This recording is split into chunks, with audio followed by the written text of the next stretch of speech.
Alors, bien-aimés dans le Seigneur, nous voici dans la dernière partie de notre méditation, notre partage. Je vous remercie d'être patient, d'être toujours là. C'est justement de ça que je parle. Je parle de la patience. Alors, évitez les raccourcis, de passer de la première capsule à la troisième partie. Ça, c'est aussi les raccourcis. C'est pas bon. Il n'y a pas de bénédiction quand on fait des raccourcis comme ça. Prenons le temps que Dieu nous donne, c'est un temps de bénédiction, c'est un kairos. Alors, je vous rappelle notre thème, le chemin des raccourcis de l'homme face au projet de Dieu. Quelles conséquences? Dieu a des projets de bonheur et de paix, nous dit Jérémie 29, 11. Des projets et non pas de malheur. Et tous les projets de Dieu, vraiment, c'est de bonheur et de paix. C'est pour cela que lui seul peut faire concourir des choses parfois apparemment négatives, des choses parfois malédictions, comme il a fait avec Joseph. Au départ, quand on regarde l'histoire de Joseph et qu'on ne sait pas encore comment ça va aboutir, on peut pleurer. Mais quand on arrive à la fin, que Joseph est premier ministre et c'est lui qui s'occupe de la gestion de la crise, on réalise, on dit waouh, mais heureusement. Donc, la fin nous permet d'apprécier le chemin parcouru, voyez-vous? Mais c'est très important. Dieu est le maître de temps et de circonstances. Il permet justement le chemin le plus long, mais il a le contrôle quand nous prenons ce chemin dans l'obéissance. Dieu a le contrôle, c'est ça qui nous rassure. Il a le contrôle, nous ne devons pas avoir peur. Nous devons marcher dans la confiance. C'est vraiment cela que Dieu nous demande. Voilà pourquoi il fait tout concourir, toutes choses, même des choses négatives. Tes amis, tes gens, au niveau de ta communauté religieuse, tes consoeurs, tes confrères peuvent te combattre. Ils peuvent te combattre. Dans ta famille, ils peuvent te combattre. Mais Dieu va utiliser tout cela, ce qui est négatif, qui te fait souffrir, il va l'utiliser pour ton élévation. Et c'est comme ça que Dieu fonctionne. Et nous ne pouvons pas changer. Quand Dieu a décidé qu'il va faire cela, il le fera. Mais nous devons marcher dans la confiance. Marcher dans la confiance, c'est fixer notre regard sur Dieu. Nous devons fixer notre regard sur Dieu. La plupart des problèmes que nous avons, c'est parce que nous fixons notre regard sur le manque. Nous fixons notre regard, nous avons peur. Ou sur les autres, nous voyons que tel réussit, tel réussit. À peine il a commencé, il est en train de réussir. Moi aussi, je voudrais réussir comme lui. Mais nos chemins ne sont pas identiques. Ton chemin à toi ne peut pas être identique avec mon chemin à moi. Dieu nous a destinés différemment.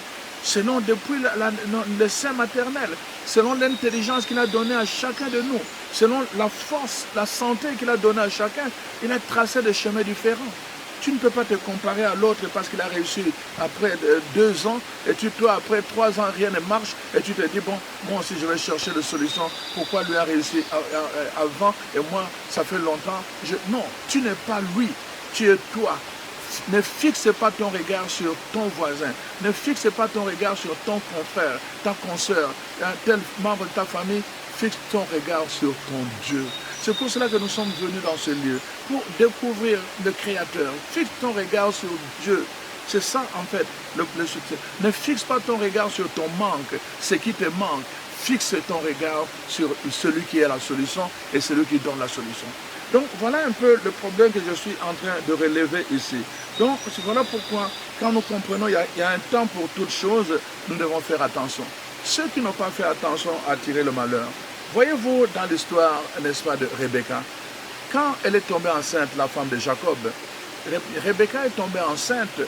Alors qu'elle était enceinte, Dieu lui a donné une vision, une révélation, pour lui dire que voilà, tu as 2 enfants, 2 royaumes. Le plus jeune va dominer sur le plus grand.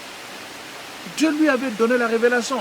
C'est Jacob qui devait dominer sur Ésaü. Dès le sein, il a dit même qu'il va tenir le talon. Quand ils sont nés, Ésaü est sorti, mais il est sorti, son talon de pied était touché par la main de Jacob. Donc, dès la naissance, déjà, le signe, le présage était là. Mais, voyez-vous, quand Rebecca a entendu Isaac dire à son fils Ésaü que va me chercher un gibier, prépare et viens, je vais te donner la bénédiction, elle a paniqué.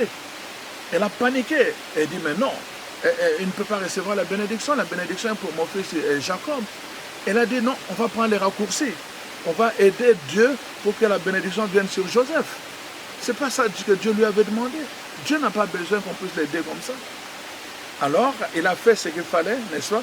Il a préparé, il a donné à Jacob, ils ont fait le mascarade, et Jacob a reçu la bénédiction. Et imaginez ce qui s'est passé après. Jacob est parti, il s'est enfui. Il s'est enfui. Rebecca n'a jamais plus revu Jacob. Elle est morte dans la douleur. L'aîné l'a haï, hein, le second est parti loin de lui. Il n'a jamais revu. Quelle douleur pour une mère. Voyez-vous, parfois on pense faire bien, mais on peut créer des problèmes. Et des problèmes, toute notre vie, nous pouvons la passer dans la souffrance simplement parce que nous n'avons pas compris le plan de Dieu au moment opportun. Donc c'est pour cela que vraiment je suis en train de vous dire. Donc, comme avec le cas de Sarah, n'est-ce pas, Rebecca voulait aider Dieu. Et elle a obtenu ce qu'elle voulait, mais seulement elle a fini sa vie dans l'amertume, dans la souffrance, parce que c'était vraiment douloureux pour elle. Voilà pourquoi je vous parle vraiment de ces choses-là. Je vous ai parlé tout à l'heure aussi du veau d'or, n'est-ce pas? L'impatience du peuple de Dieu. Ils attendaient Moïse. Ça faisait 40 jours que Moïse ne descendait pas. Et alors là, le peuple a dit non, il est mort, sûrement les animaux sauvages l'ont dévoré. Alors fabriquons-nous notre Dieu à nous. Nous n'avons pas besoin de son Dieu qu'il est venu nous révéler. Voyez-vous, chers frères et sœurs, ce qui arrive souvent. Alors, le peuple s'est fabriqué son Dieu. Et Dieu a vu cela. Il a dit à Moïse, descends vite. Le peuple est en train, n'est-ce pas, de tomber dans l'idolâtrie. Ils cherchent les raccourcis, ils ne veulent pas de moi. Il est tombé dans l'idolâtrie. Et on nous dit comment Moïse est descendu. Il est descendu, il a brisé les pierres qui comportaient le commandement de Dieu. Parce que le peuple, Dieu s'est mis en colère. Comment on pouvait comparer un veau d'or avec Yahweh, le Dieu créateur? Mais c'est toujours, quand nous voulons prendre des raccourcis, c'est ça qui arrive, nous tombons dans l'idolâtrie. Et nous tombons dans la rébellion la plus grave qui peut nous coûter la mort. Parce que nous ne pouvons pas comparer un marabout avec le Dieu créateur. Dieu est celui qui donne la vie. Il est la source de toute vie. Nous ne pouvons pas aller chez un marabout, un sorcier, pour aller chercher la vie. Nous ne pouvons pas. Dieu pourvoit. L'or et l'argent lui appartiennent. Quand nous allons chez un sorcier, un marabout pour chercher la richesse, nous les mettons en concurrence avec Dieu. Exactement comme ce peuple a fait, n'est-ce pas? Alors, je vais vous lire un texte ici dans 1 Samuel chapitre 13. Je vais prendre à partir du verset 7 jusqu'au verset 13. Donc, voici 1 Samuel. Je vais vous montrer aussi ce qui s'est passé. Donc, je suis en train de vous montrer dans la Bible comment les gens sont pressés et comment ça leur attire la malédiction. Voici, donc, Saül a été oint roi par le prophète Samuel. Samuel était un prophète, mais il était aussi prêtre, c'est-à-dire il était sacerdotal. Il pouvait offrir des holocaustes à Dieu. Il faisait aussi office du prêtre à l'époque. Il a institué le roi. Et alors, voici qu'à un moment donné, n'est-ce pas, le roi Saül devait vérifier, consulter Dieu pour demander s'il devait aller en guerre pour attaquer les Philistins ou pas. Mais il fallait consulter Dieu. C'était le principe avec le roi d'Israël. Et voilà que pour consulter Dieu, il fallait que le prophète, qui était en même temps, qui faisait office de prêtre, vienne pour faire la prière. Alors on allait offrir des sacrifices et alors Dieu allait parler pour permettre à son roi d'aller en guerre ou bien de ne pas aller. Alors voici que finalement Samuel tardait à venir. Et qu'est-ce que le roi Saül va faire? Je vais lire la parole de Dieu. Nous sommes dans le bois, alors il commence à se faire tard. Donc je vais lire la parole de Dieu. Voici au verset 7. Saül était encore à Gilgal, et tout le peuple qui se trouvait auprès de lui tremblait. Il attendait 7 jours selon les termes fixés par Samuel. Vous voyez, le prophète avait dit pendant 7 jours vous devez attendre. Mais Samuel n'arrivait pas à Gilgal. et le peuple se dispersait loin de Saül. Alors Saül dit, amenez-moi l'holocauste et le sacrifice d'action de grâce. Et il offrit l'holocauste, et donc il offrit l'holocauste. Comme il achevait d'offrir l'holocauste, voici Samuel arriva, et Saul sortit au-devant de lui pour le saluer. Samuel lui dit, qu'as-tu fait? Le prophète avait déjà su la chose en prophétie. Dieu lui avait révélé cela. Qu'as-tu fait? Alors Saül répondit, lorsque j'ai vu que le peuple se dispersait loin de moi, que je n'arrivais pas au terme fixé, que tu n'arrivais pas au terme fixé, et que les Philistins étaient assemblés à Mishma, je me suis dit, les Philistins vont descendre contre moi à Gilgal. Je n'ai pas imploré l'Éternel. C'est alors que je me suis fait violence et que j'ai offert l'Holocauste. Samuel dit à Saül, tu as agi mal et en insensé. Tu n'as pas observé le commandement de Dieu que l'Éternel, ton Dieu, t'avait ordonné. Alors l'Éternel aurait affermi pour toujours ton règne à Israël. Et maintenant, ton règne ne durera point. Voyez-vous, chers frères et sœurs, c'était la fin du règne de Saül. Donc, il a eu peur des Philistins. Il dit non, je vais aider Dieu. Le prophète avait dit, Dieu te dit d'attendre 7 jours à Gilgal. Alors, ils attendaient, moi-même je viendrai pour faire l'Holocauste. Il attendait, et le peuple était impatient, le prophète ne venait pas. Dieu peut te mettre à l'épreuve. Le temps appartient à Dieu. Il peut te mettre à l'épreuve. Voyez-vous, juste au moment où il termine, il achève de faire le sacrifice, la Bible dit, le prophète arrive. Voyez-vous? Donc, c'était une mise en épreuve. Dans quelle mesure tu es capable d'attendre? Quand Dieu a dit à Moïse la première fois, va sur la montagne, je vais te parler. Pendant 6 jours, Dieu ne parlait pas. Moïse était là, Dieu ne se manifestait pas. Moïse attendait premier jour, deuxième jour, troisième jour, quatrième jour, cinquième jour, sixième jour. Et finalement, c'est le 7e jour que Dieu s'est manifesté et il lui a parlé. La deuxième fois, c'est 40 jours. Moïse est resté 40 jours. Et après, Dieu lui a donné les 2 tablettes de commandement. Voyez-vous, Élie est allé sur la montagne, au mont Carmel, pour implorer Dieu afin qu'il fasse tomber la pluie. Il a attendu, il a prié la première fois. Rien dans le ciel.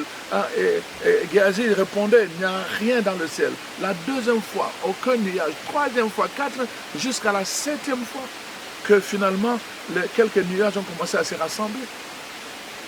Le temps appartient à Dieu. Et alors, le roi Saül ne comprenait pas ça. Il a voulu précipiter les choses. Voyez-vous, il voulait faire, il n'était pas prêtre, lui. Il n'avait pas l'office de sacerdoce.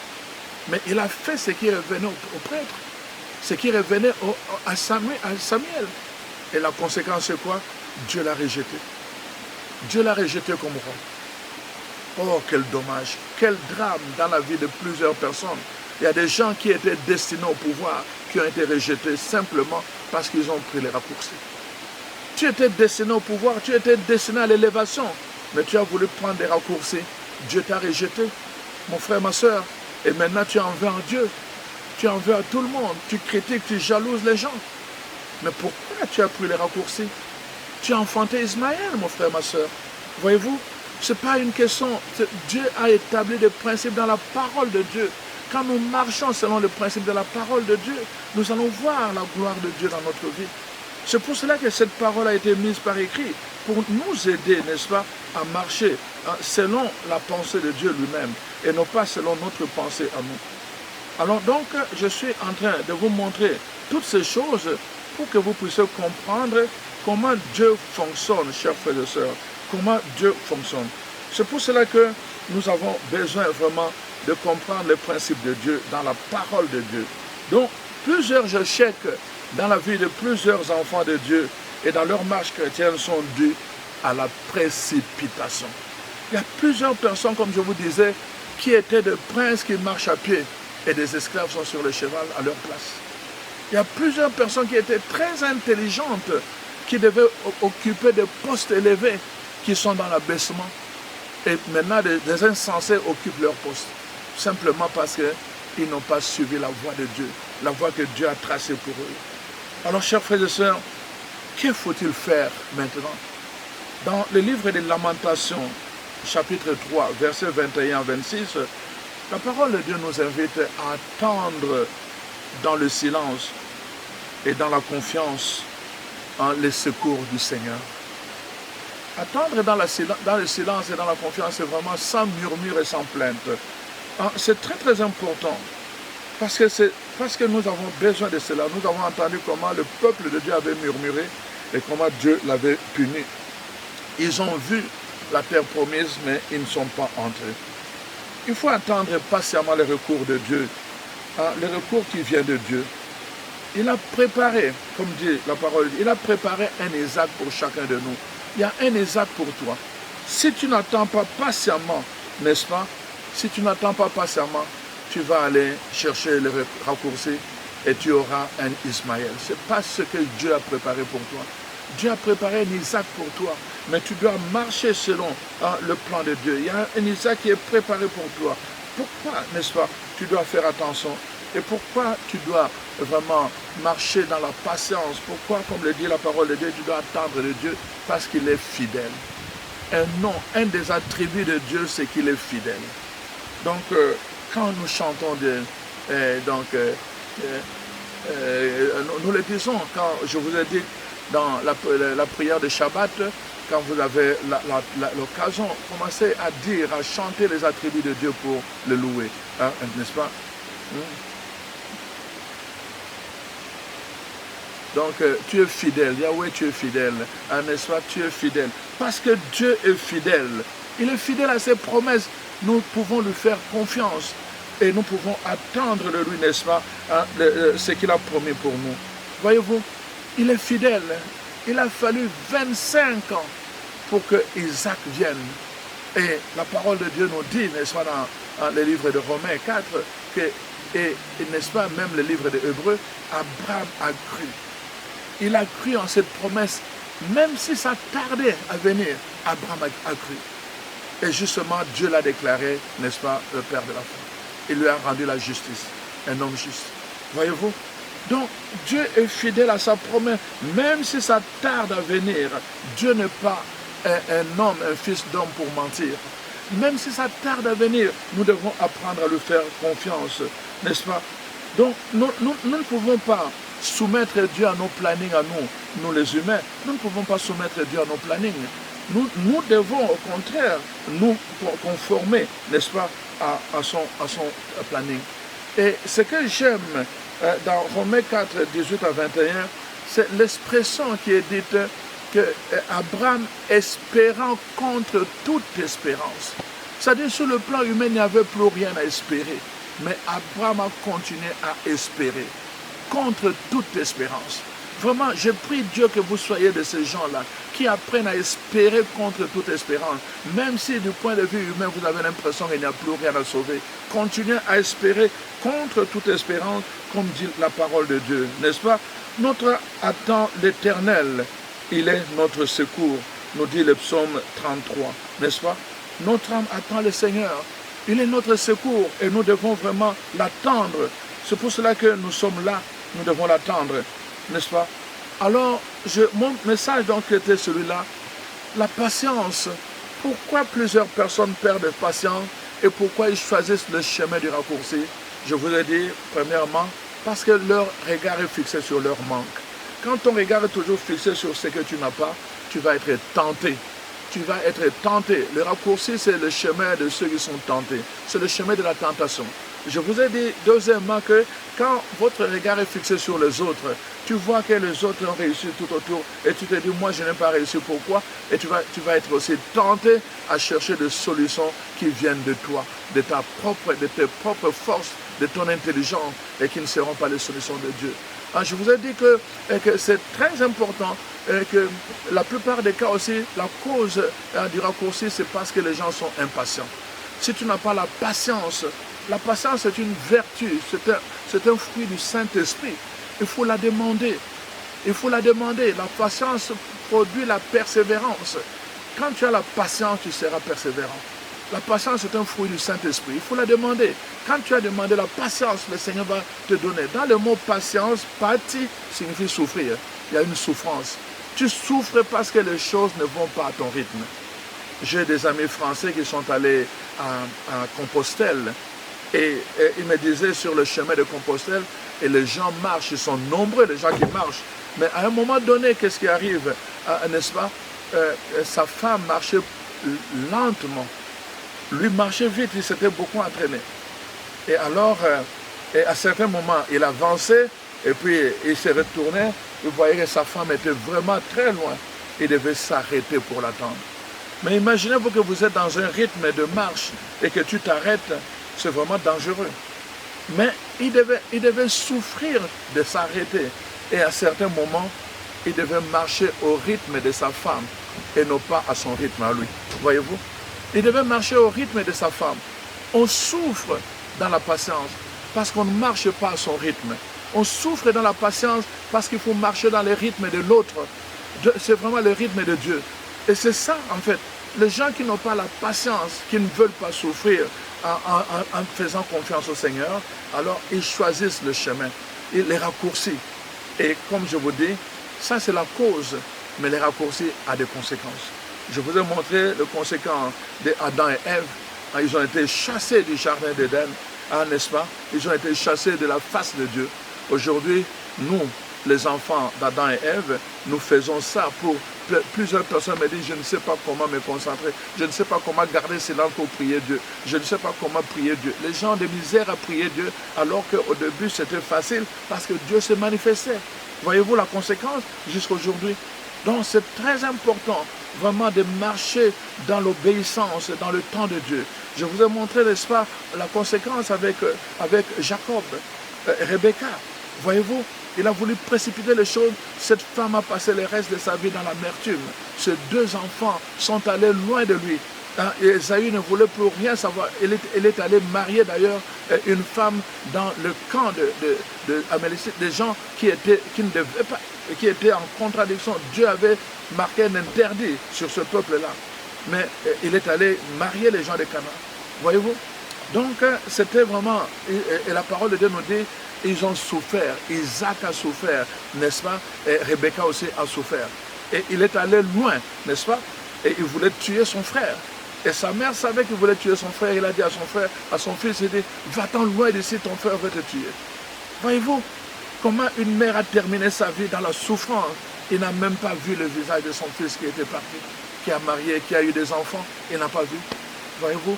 Et je vous ai dit comment, n'est-ce pas, dans la vie de plusieurs personnes, le roi Saül a voulu précipiter les choses pour aller en guerre parce qu'il était roi. Il est allé faire des choses qui étaient réservées aux prêtres. Et voyez comment Dieu l'a puni. Dieu l'a puni. Et c'est ça qui arrive justement quand nous ne marchons pas selon la pensée de Dieu. Il y a des conséquences, chers frères et sœurs. Et c'est important que nous puissions comprendre ces choses-là. Voyez-vous? Et je termine en vous disant ceci. Dans l'ordre que nous donne la parole de Dieu, vous voyez, Ismaël arrive toujours avant Isaac. D'ailleurs, c'est pour cela que j'appelle ça les raccourcis. Le raccourci nous fait arriver avant le temps. Ismaël arrive toujours avant Isaac.